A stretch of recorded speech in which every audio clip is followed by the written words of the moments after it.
Hello students, आज हम 503 code के लेसन नंबर 15 को डिस्कस करेंगे और जो ही बहुत ही इम्पोर्टेंट टॉपिक डिस्कस करने जा रहे हैं what is assessment of language skills. Assessment of language skills, हम जितनी भी लैंग्वेज सीखते हैं उनकी असेसमेंट कैसे की जा सकती है, हमें पता कैसे चलता है कि वो लैंग्वेज हमें आती है कि नहीं आती। पर्टिकुलरली हम इंग्लिश की बात कर रहे हैं तो असेसमेंट, जायज़ा लेना, जानना कि ये हमें लैंग्वेज आती है कि नहीं। तो कहता है जी असेसमेंट जब करते हैं तो वो ना सिर्फ एक स्पेसिफिक जगह पे होती है बल्कि स्कूल, कॉलेज, यूनिवर्सिटीज़ में होती हैं। ख़ास तौर पे एक वर्क प्लेस होती है, टेस्ट होता है। फॉर एग्ज़ाम्पल जब स्टूडेंट्स आउट ऑफ कंट्री पढ़ने जाते हैं तो उनकी स्पीकिंग स्किल को चेक किया जाता है, राइटिंग स्किल्स को चेक किया जाता है, तो इसको हम असेसमेंट स्किल्स कहते हैं। तो ये बहुत ज़रूरी हैं, इनके बारे में जानना बहुत ही अहम रोल अदा करता है।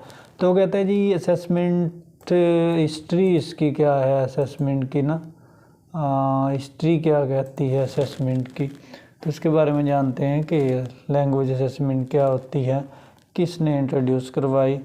वो कहता है जी 1915 में इसके बारे में आइडिया होगा सबसे पहले। तो pioneering studies and test were created by Robert Lado and David Harris ने इसके बारे में आइडिया दिया। तो ये earliest large scale assessment in US were refer to TOEFL and develop by ETS. तो ये मतलब डिफरेंट कोर्सेज होते हैं जिनके थ्रू स्टूडेंट्स की असेसमेंट की जाती है। तो असेसमेंट के भी दो वे होते हैं, formal and informal assessment. Formal assessment क्या होती है, मुहज़्ज़ब तरीके से जिसे हम कहते हैं। इनफॉर्मल असेसमेंट क्या होती है, कहते हैं informal assessment take a number of form starting with incidental unplanned comments and responses along with coaching and other student feedback। इसमें इंक्लूडिंग से नाइस जॉब, मतलब एप्रिसिएशन के वर्ड्स जो यूज़ किए जाते हैं, इसमें ये होती इनफॉर्मल असेसमेंट होती है। तो उसके बाद फॉर्मेटिव असेसमेंट क्या होती है। फॉर्मल जो असेसमेंट क्या होती है, फॉर्मल जो इनफॉर्मल से डिफरेंट होती है। इसमें evaluating student in the process of forming their competence skill with the goals of helping them to continue that growth process. मतलब इसमें भी स्टूडेंट्स को एवेल्युएट किया जाता है, उनका एनालिसिस किया जाता है कि उनकी प्रोग्रेस अच्छी है, कॉम्पिटेंस अच्छी है, और वो इसी तरह अपनी स्टडी को कैरी ऑन रखें।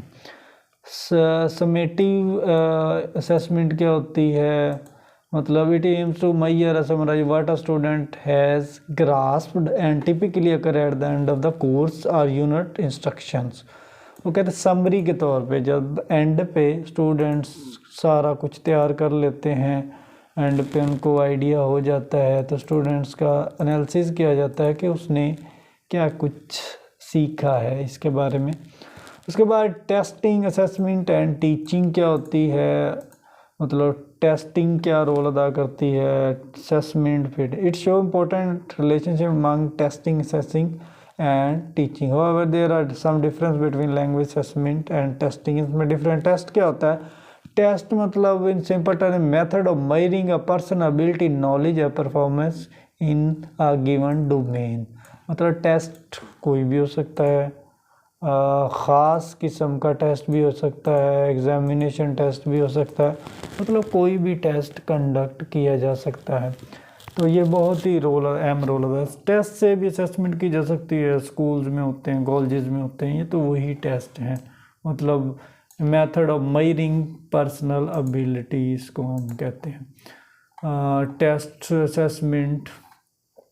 उसके बाद इट इज़ अ चेकलिस्ट होती है और स्टूडेंट्स को दिए जाते, क्विज़ भी हो सकते हैं जिस तरह हमारे एग्ज़ाम्स होते हैं, डिफरेंट एकेडमिक टेस्ट होते हैं। उसके बाद डिफरेंट ऑर्गेनाइजेशन जॉब के लिए टेस्ट लेते हैं, तो इसमें कोई भी टेस्ट हो सकता है। तो टेस्ट मतलब कोई भी एवेलुएट करना, स्टूडेंट को जानना, उसकी स्किल को जानना, उसको टेस्ट कहते हैं। उसके बाद असेसमेंट एंड टीचिंग क्या होती है, मतलब assess on the other assessment is ongoing process that encompasses a much wider domain. Whenever students respond to a question, offers or comments or tries out a new word or structure, the teacher subconsciously make an assessment of the student's performance. मतलब assess करते हैं students, जब test दे लेते हैं उसके बाद teachers पे सारा डिपेंड होने लग जाता है। वो स्टूडेंट्स के स्ट्रक्चर को चेक करते हैं, उनके ग्रामर को चेक करते हैं और तमाम चीज़ों को चेक किया जाता है। उसके बाद क्या था जी, टेस्ट के काइंड्स कितने होते हैं, कितने किस्म के टेस्ट होते हैं। मतलब प्लेसमेंट टेस्ट होता है। प्लेसमेंट मतलब जगह जिसे हम कहते हैं, जगह एक ख़ास जगह पे टेस्ट लिया जाता है। They are use to place student in the class program which appropriate their level of proficiency. Diagnostic achievement test क्या होता है, ये एक सेकंड काइंड है। They're use to explore difficulties gaps in their knowledge and skills deficiency during the course. मतलब students की deficiency, उनके shortcoming को दूर करने के लिए ये टेस्ट किया जाता है। प्रोग्रेस और अचीवमेंट टेस्ट। प्रोग्रेस मतलब स्टूडेंट्स ने कितना अच्छा काम किया है, उनमें कितनी डेवलपमेंट हो रही है और उनको कहाँ तक अचीव करना चाहिए था और कहाँ तक उन्होंने अचीव कर लिया। उसके बाद प्रोफिशिएंसी है, काबिलियत जिसे हम कहते हैं, स्टूडेंट्स के मेयार को देखना कि कहाँ तक उसको चीज़ें आती। जिस तरह हम पढ़ने के बाद डिफरेंट ऑर्गेनाइजेशंस में टेस्ट देते हैं, डिफरेंट अदारे टेस्ट लेते हैं, फिर हमें जॉब देते हैं। एप्टीट्यूड टेस्ट, एप्टीट्यूड ये भी जनरल टेस्ट होता है, ख़ास तौर पे एमएस के स्टूडेंट्स और पीएचडी के स्टूडेंट्स जो होते हैं वो ये टेस्ट देते हैं। फॉरेन लैंग्वेज में हो सकता है different. Language domains test, language के बारे में टेस्ट लेना। They are use to assess bilingual learner relative strength in 2 or more language, मतलब बहुत ज़्यादा लैंग्वेज के बारे में टेस्ट लेना। उस प्रिंसिपल ऑफ असूल्स क्या हैं लैंग्वेज असेसमेंट के, कौन कौन से असूल की रोल अदा करते हैं।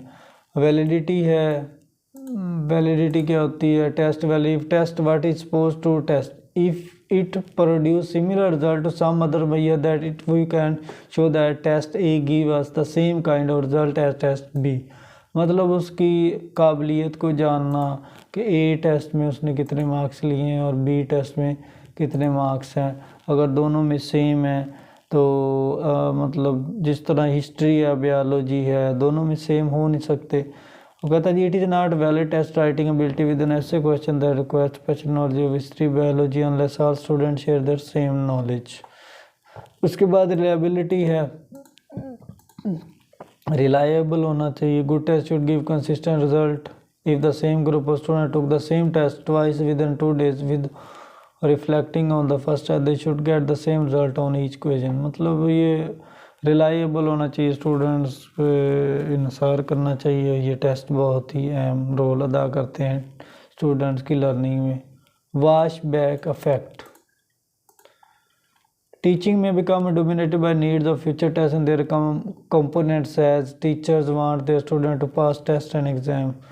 मतलब टीचर्स की ये पूरी कोशिश होती है कि उनके स्टूडेंट्स अच्छे मार्क्स हासिल करें और अच्छे मार्क्स में क्वालिफाई करें। Things to consider about voice back effect, मतलब वही चीज़। What can we do train for test type, मतलब हमें क्या करना चाहिए टेस्ट के लिए, और टेस्ट के लिए स्टूडेंट्स को क्या करना चाहिए, टीचर्स को क्या करना चाहिए, ये सारी चीज़ें। जनरल स्किल्स क्या होती हैं, आम स्किल्स को डिस्कस करना, ये सारे जनरल स्किल में आती हैं। उसके बाद डिज़ाइनिंग क्लासरूम लैंग्वेज टेस्ट, मतलब डिज़ाइन करने चाहिए, कंडक्ट करने चाहिए क्लासरूम में इंग्लिश लैंग्वेज, ना सिर्फ इंग्लिश लैंग्वेज बल्कि अदर लैंग्वेज भी जो होती हैं उनके भी असेसमेंट टेस्ट होने चाहिए, क्योंकि हमारा मेन पर्पज़ है इंग्लिश लैंग्वेज, तो इंग्लिश लैंग्वेज टेस्ट बहुत ही अहम रोल अदा करती है। तो क्लास में इस तरह की एक्टिविटीज़ होनी चाहिए। ड्राइंग अप टेस्ट स्पेसिफिकेशन, मतलब ख़ास किस्म के टेस्ट स्पेसिफाई करने चाहिए। उसके बाद स्टैंडर्डाइज टेस्टिंग, मतलब टेस्ट का स्टैंडर्ड होना चाहिए क्लास में, कहीं कॉम्पिटिटिव एग्ज़ाम में। तो ये बहुत ही अहम रोल अदा करता है आपकी लाइफ में और आपकी स्टडी में। उसके बाद स्टैंडर्डाइज टेस्ट के फ़ायदे क्या होते हैं? ज़ाहिर बात है बहुत सारे फ़ायदे हैं। Readymade previously validated product that frees the teacher from having to spend hours creating test, मतलब टीचर बहुत ज़्यादा अपना ही तजर्बा लगा के अपनी पूरी एफर्ट करके इसको बनाते हैं, और ताकि स्टूडेंट्स इस पे ज़्यादा से ज़्यादा मार्क्स हासिल कर सकें और ज़्यादा से ज़्यादा प्रोफिशेंट हो सकें।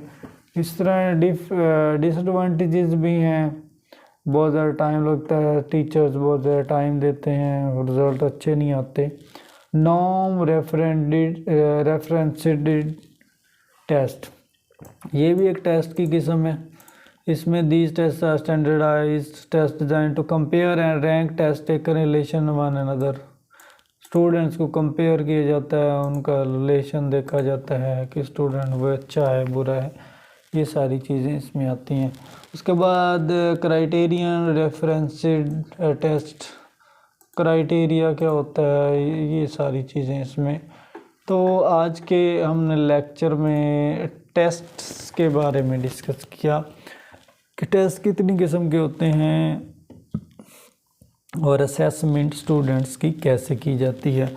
मेन चीज़ ये थी कि स्टूडेंट्स को जाना कैसे जा सके, स्टूडेंट्स ने जो लैंग्वेज सीखी है वो लैंग्वेज का हमें कैसे पता चलेगा कि स्टूडेंट को आती है या नहीं, या जो स्टूडेंट ने पढ़ा है इंग्लिश में या जो स्टूडेंट ने सीखा है अपनी लाइफ में हमें कैसे पता चलेगा, या टीचर्स कैसे जान सकेंगे कि वो उसको कहाँ तक आता है और वो कैसे अपने आप को शो कर पाता है। तो ये सारी चीज़ें इस टॉपिक में थी कि असेसमेंट ऑफ लैंग्वेज स्किल्स, मतलब हम लैंग्वेज स्किल्स में असेसमेंट कैसे कर सकते हैं, टेस्टिंग कर सकते हैं, असेसमेंट कर सकते हैं। उसके बाद और सारे इनफॉर्मल या फॉर्मल वे हो सकते हैं, और डिफरेंट किस्म के टेस्ट होते हैं, डिफरेंट किस्म की असेसमेंट होती हैं। तो ये सारी चीज़ें इसमें होती हैं।